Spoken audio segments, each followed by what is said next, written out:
Magandang araw, ako po si JM De Jesus para sa Pasada Balita ngayong alas 4. Tiniyak ng DepEd na hindi maaantala ang pagkatuto ng mga estudyante sa kabila ng sunod-sunod na kanselasyon ng klase bunsod ng masamang panahon na pinalakas ng habagat. Sa report ng Philippine News Agency, sinabi ng ahensya na aktibo nilang ipinatutupad ang flexible learning option sa pamamagitan ng Learning and Service Continuity Plans o LSCP. Kabilang dito ang online classes, self-learning modules at activity sheets. Bilang tugon sa mga apektadong lugar, plano ng kagawaran na magpadala ng mobile modular units sa high-risk areas bilang pansamantalang silid-aralan pagsapit ng Agosto.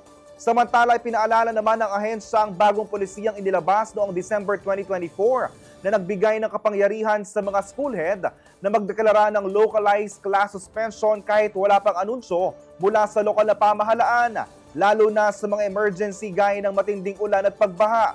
Batay sa latest report ng DepEd itong Miyerkules, July 23, aabot na sa 1,876 classrooms sa buong bansang bahagyang na-damage. 562 ang nakatanggap ng major damage, 531 naman ang totally damaged at 232 naman ang may damaged hygiene facilities. Samantala, nasa humigit kumulang 270 naman ng mga paaralan nationwide ang ginagamit bilang evacuation center.